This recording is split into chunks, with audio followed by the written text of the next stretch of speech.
জনাব তারেক রহমান সাহেবের দেশে ফেরার পর ডক্টর মোহাম্মদ ইউনূসের যে দরবার, সেই দরবারের যে জৌলুস, এটি ক্রমশ ফিকে হতে হতে আজকে তিনি প্রায় নিঃসঙ্গতার পর্যায়ে পৌঁছে গিয়েছেন। তারেক রহমান সাহেব 25 তারিখে যেদিন এলেন, ওদিন থেকেই প্রেস বলেন, মিডিয়া বলেন, সরকারি কর্মকর্তা বলেন, সকলের দৃষ্টি কেবলই মাত্র বিএনপিকে ঘিরে, কেবলই মাত্র তারেক রহমান সাহেবকে ঘিরে। ডক্টর মোহাম্মদ ইউনূসের যে উপস্থিতি এবং এই রাষ্ট্র পরিচালনা করায় তার যে খুব বেশি গুরুত্ব রয়েছে, প্রয়োজন রয়েছে, দরকার রয়েছে, বা গত 16-17টি মাস ধরে তিনি যেভাবে একেবারে 10 হাতে সকল পক্ষকে খুশি রেখেছেন। তার যখন ইচ্ছা তখন তিনি বিএনপিকে ডেকেছেন, যখন ইচ্ছা জামাতকে ডেকেছেন, তিনি যখন ইচ্ছা তখন লন্ডনে গেছেন, প্যারিসে গেছেন, চার্টার প্লেন না করে হলেও সেই ইংল্যান্ডে গিয়ে সবচেয়ে দামি প্রতিদিন 40 লাখ টাকা ভাড়া যে রুমের, সেই রুমে থেকেছেন, কেউ প্রশ্ন করেনি। তার যে জৌলুস, সেই জৌলুসে তিনি যেখানে গিয়েছেন সেখানে লোকজন হেসেছে। তিনি ঈদের ময়দানে গিয়েছেন, রাজকীয় চেয়ারে বসে ঈদের নামাজ আদায় করেছেন, সিংহাসনে বসে। তার সিংহাসনের পাশে ঈদের জামাতে পানি রাখা, একটা গ্লাসে বোতল রাখা, সে ব্যাপার সৌদি আরবের বাদশার মতো। তার বাসভবন যমুনাকে কেন্দ্র করে সে যে কি একটা অবস্থা, সেখানে সালাউদ্দিন সাহেব, মির্জা ফখরুল, আমির খসরু মাহমুদ চৌধুরী থেকে শুরু করে বিএনপির যত সব বাঘা বাঘা নেতা গলায় মালা পরে, ভিজিটর্স মালা পরে, গলায় আইডেন্টি কার্ড ঝুলিয়ে তারা সেখানে অপেক্ষা করতেন কখন ওনার সঙ্গে দেখা হবে। উনি তো আকাশের চাঁদ। ওনার ছোট ছোট যে সকল তারকা, যেমন জনাব আলী রিয়াজ সাহেব আছেন, জনাব শফিকুল ইসলাম আছেন বা শফিকুল আলম, যিনি প্রেস সচিব, তার বিশেষ সহকারী যারা ছিলেন, সেই মনির হায়দার থেকে শুরু করে যারা আছেন, তাদের স্পর্শ পাওয়ার জন্য, তাদের বদান্যতা পাওয়ার জন্য কত মানুষ যে গত 15 বছর আত্মহত্যা দিয়েছেন তার কোনো ইয়াত্তা নেই। তিনি কিংস পার্টি করেছেন কি করেননি, তার চেয়ে বড় ব্যাপার হলো সারা বাজারে একটা রব যে ওই দলগুলো কিংস পার্টি। আবার সেই কিংস পার্টিগুলোর মধ্যে বিভিন্ন গ্রুপ ছিল, উপগ্রুপ ছিল, শাখা ছিল, প্রশাখা ছিল। তার মধ্যে প্রধান যে শাখাটি, সেই শাখাটির নাম হলো এনসিপি। রাজনীতিতে এটির অবস্থান অনেকটা গঙ্গা ভাগীরথীর মতো, বাংলাদেশে যেটি এসে পদ্মা হয়েছে। ফলে এই গঙ্গা ভাগীরথীর অনেক শাখা উপশাখা বাংলাদেশে গড়ে উঠেছিল বলাই হতো। এবং যেদিন যাকে বলা হয় এনসিপির প্রধান হিসেবে জনাব নাহিদ ইসলাম দায়িত্ব পালন করলেন, সেদিন প্রেস সচিব আনন্দের আতিশয্যে বলে ফেললেন যে বাংলাদেশের ভবিষ্যৎ প্রধানমন্ত্রী। দেশের মানুষ সেদিন বিশ্বাস করলো, ভয় পেল, সন্দেহ করলো। নাহিদের সঙ্গে হ্যান্ডশেক করার জন্য, ভবিষ্যৎ প্রধানমন্ত্রীর সঙ্গে ছবি তোলার জন্য কত মানুষ 32টি দাঁত বের করে তার সামনে এলো। ওসমান আলী, মতিউর রহমান, মাহফুজ আনাম সাহেবের মতো মানুষ নাহিদ ইসলামের সাথে হাত মিলানোর জন্য, তারপর তাকে সম্মান জানানোর জন্য, তার সাথে মোলাকাত করার জন্য যে আধিক্ষেত্তা তারা দেখালেন, এমন আধিক্ষেত্তা ওনারা কোনো দিন শেখ হাসিনা, বেগম খালেদা জিয়া, তারেক রহমান সাহেব কারোর সঙ্গে দেখাননি। কিন্তু তারা জনাব নাহিদ ইসলাম সম্পর্কে দেখিয়েছেন। বোঝার চেষ্টা করুন যে কিংস পার্টির কি পরিমাণ দাপট এই বাংলার জমিনে ছিল। কিন্তু যেই না তারেক রহমান এলেন, এখন নাহিদ ইসলাম, এনসিপি, নাসিরউদ্দিন পাটোয়ারি, সার্জিস আলম, হাসনাত আবদুল্লাহ, যারা বাংলাদেশের সুপারস্টার ছিলেন গত 15 মাসে, যাদের কথায় বসন্তের বাতাস বইত, যাদের কথায় পাখিরা গান গাইত, যাদের কথায় বাতাস প্রবাহিত হতো, সেই মানুষগুলো এখন কোথায় আছেন, কেমন আছেন এই শীতের মধ্যে কেউ জানতেও যাচ্ছে না। যে ডক্টর মোহাম্মদ ইউনূসের মনোরঞ্জনের জন্য, তার একটি বক্তব্য শোনার জন্য, তার একটু সাক্ষাৎকার নেওয়ার জন্য, তার একটু প্রশংসা পাওয়ার জন্য, তার কাছাকাছি যাওয়ার জন্য মানুষের যে কি আকুতি, সেই মানুষগুলো সবকিছু ভুলে তারা এখন তারেক রহমান সাহেবের দরবারে হাজিরা দিচ্ছেন।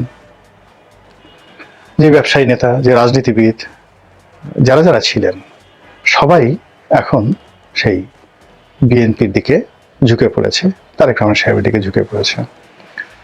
ফলে ডক্টর মোহাম্মদ ইউনূস তার এই জীবনে প্রথমবারের মতো তিনি একটা মোহের মধ্যে আবদ্ধ হয়ে পড়েছেন, একটি ঘেরা টোপ যেটাকে বলা হয় তার মধ্যে পড়ে গিয়েছেন, একটি জটিল অঙ্কের মধ্যে পড়ে গেছেন।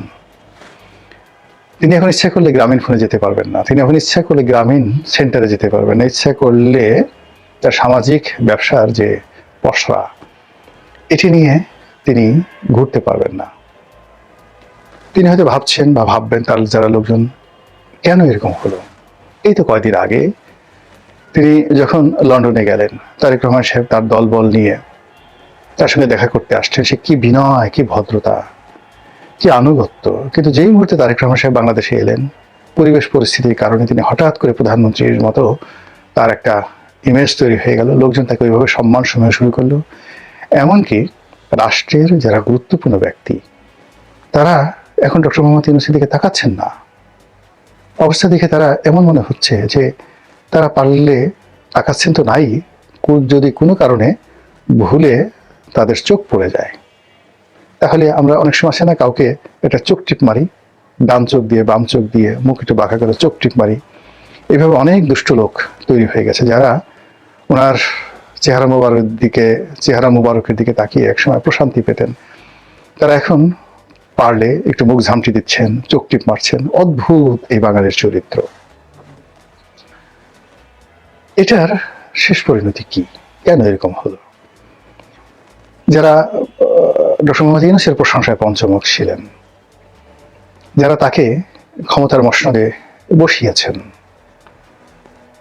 উনি যেটা স্বীকার করেছেন যে ছাত্র এবং জনতা তাকে এখানে বসিয়েছেন, তারাই তার নিয়োগকর্তা।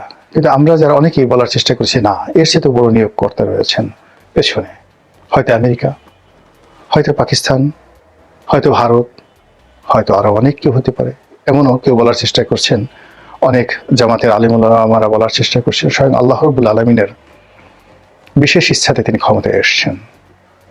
আল্লাহ তাকে স্পেশালি সিলেক্ট করেছেন এবং সেই জামাতি আলিম ওলামাদের বক্তব্য অনুযায়ী যদি ডক্টর মোহাম্মদ ইউনূসকে মান্য করা না হয়, তার সঙ্গে নাফরমানি করা হয়, অর্থাৎ তার অবাধ্যতা করা হয়, তাহলে গজব নাজিল হবে, অনেকের ঈমান চলে যাবে। এই ধরনের ফতোয়া যারা দিতেন এখন খুঁজে দেখেন যে তারা নতুন ফতোয়া বের করার চেষ্টা তদবির করছে। আর অতীতে যে কথাগুলো বলছে তার কাউন্টার কি কথা বলে এটাকে ধামাচাপা দেওয়া যায় সেই চিন্তাও তারা কিন্তু শুরু করেছেন। এই যে মানে যাকে বলা হয় পরিবর্তন, তিনি যে বাড়িতে বসবাস করছেন সেই বাড়িটির নাম যমুনা। বাংলাদেশে যে কটি নদী রয়েছে সবচেয়ে অদ্ভুত নদী হলো যমুনা। এটি পদ্মার মতো এতটা প্রবাহমান নয়। যমুনার যে রং বৈচিত্র্য এবং এটার যে গতিপথ, এটি পদ্মার মতো নয়, এমনকি মেঘনার মতো নয়। এটি একটা অদ্ভুত নদী। যমুনার একটি অংশ আছে আগ্রার তাজমহলের কাছে। সেই যমুনা আর বাংলাদেশের যমুনা কিন্তু এক নয়, এ দুয়ের মধ্যে অনেক অনেক পার্থক্য। আমাদের যে যমুনা, এটি বর্ষাকালে ভয়াল রূপ ধারণ করে, আর শীতকালে এটি মরে একেবারে শুটকি হয়ে যায়, চিনাই যায় না যে এটার নাম যমুনা। তো এই যে যমুনার যে ভবনটিতে ডক্টর মোহাম্মদ ইউনূস আছেন, এটা কেন জানে যমুনা নদীর চরিত্রের মতো এই ভবনটিরও চরিত্র পাল্টে গেছে। এই ভবনটি তৈরি করা হয়েছিল এরশাদের ভাইস প্রেসিডেন্ট জনাব মওদুদ আহমেদের জন্য। বসবাস করতে পারেননি, মওদুদ আহমেদের কপাল পুড়েছে এবং তিনি এখন মানে এমনভাবে তার কপাল পুড়েছে যে তিনি ঢাকা শহরের গুলশানে তার একটা বাড়ি ছিল, সেটা হারিয়েছেন। বিএনপিতে তার যে একটা ইমেজ ছিল সেটা হারিয়েছেন। তার স্ত্রী এবছর নমিনেশন চেয়েছিল, সেটা দেওয়া হয়নি। তিনি স্বতন্ত্র ইলেকশন করার চেষ্টা করেছেন। তার স্ত্রী তো জানাতে না নয়, কবি জসিমউদ্দিনের মেয়ে হাসনা মওদুদ। ওই যমুনার আসর তার উপর পড়েছে। তারপর ওখানে বাসিন্দা হলেন লতিফুর রহমান। সেই লতিফুর রহমান সাহেবের যিনি তত্ত্বাবধায়ক সরকারের প্রধান ছিলেন, তার কপালে অনেক দুর্ভোগ, অনেক দুর্দশা এসেছে এবং তার এই দুনিয়া থেকে বিদায় ভীষণ রকম কষ্টকর ছিল। তারপর ওখানে এলেন জনাব ফখরুদ্দিন সাহেব, ডক্টর মোহাম্মদ ইউনূসের বন্ধু মানুষ। তিনি ওখানে বসেই 2 বছর বা 2.5 বছর তিনি দেশ চালিয়েছেন। তার জীবন দুর্বিষহ হয়ে গেছে। এখন আমেরিকাতে থাকেন, মানে একটা আপাতমস্তক ভদ্রলোক মানুষ, অনেকটা হামিদ কারজাই টাইপের মানুষ। তাকে এনে বসানো হয়েছিল, জোর করে ধরে এনে বসানো হয়েছিল, কিন্তু এই মানুষ বাংলাদেশ ব্যাংকের একজন গভর্নর, তিনি এখানে বসেছেন এবং তিনি ছিলেন হিজ মাস্টার ভয়েস। ক্যান্টনমেন্ট থেকে মঈনুদ্দিন সাহেব ফখরুদ্দিন সাহেবকে যা বলতেন উনি সেটাই লিখে দিতেন, বলে দিতেন। পরবর্তীতে যখন পরাজয় হলো, মঈনুদ্দিন ফখরুদ্দিনের যখন উচ্ছেদ হলো, তখন এই যমুনার যেটা কুফা, সেই কুফাটা আবার তাকে পেয়ে বসলো। এখন পর্যন্ত তিনি আমেরিকাতে থাকেন, কিন্তু কোনো বাঙালি মহলায় যেতে পারেন না, প্রকাশ্য রাস্তায় কোথাও ঘোরাফেরা করতে পারেন না। তার জীবন যৌবন সব হারাম হয়ে গেছে। তিনি বাংলাদেশে আসতে পারেন না, তার আত্মীয় স্বজন কেউ এখন পর্যন্ত বলতে পারে না আমি মঈনুদ্দিনের শ্যালক, আমি মঈনুদ্দিনের দুলাভাই, সরি আমি ফখরুদ্দিনের দুলাভাই। আর মঈনুদ্দিনের অবস্থা আরো খারাপ, মানে জেনারেল মঈনী আহমেদের অবস্থা আরো খারাপ। সেই যমুনাতে ডক্টর মোহাম্মদ ইউনূস এসে বসবাস করেছেন। এখন প্রথম দিকে খুব আনন্দিত ছিলেন তিনি, কিন্তু এখন যমুনার যে দীর্ঘশ্বাস, সেই দীর্ঘশ্বাস ধীরে ধীরে এটিকে বর্ষাকালের প্রমত্তা থেকে এখন শীতকালের শুটকিতে পরিণত করেছে। তার যারা শুভানুধ্যায়ী ছিলেন, মতি ছিলেন, মাহফুজ ছিলেন, বহু মাহফুজ, ছোট মাহফুজ, বড় মাহফুজ, কালো মাহফুজ, সাদা মাহফুজ, লালমতি, কালোমতি, গোলমতি, তারপর মানে বহু রকম, মানে তার কাছে যারা যারা গিয়েছেন এদের বহু রং বিচিত্র ছিল। বহু মানুষ তার কাছে গিয়েছিল, এখন তারা সবাই তাকে একে ছেড়ে যাচ্ছে, কেউ তার নাম উচ্চারণ করতে চাচ্ছে না। অনেকে তার পরিবর্তে এখন তারেক রহমান সাহেবের গুণগান করছে, বিএনপির গুণগান করছে, বিএনপির আজকে বিএনপির হাতে ক্ষমতা দেওয়া হোক, এরকম কথাবার্তা হচ্ছে। এই যে কষ্ট, এই যে বেদনা, এটি কেবলই মাত্র ভুক্তভোগী যারা আছেন তারাই বলতে পারবেন।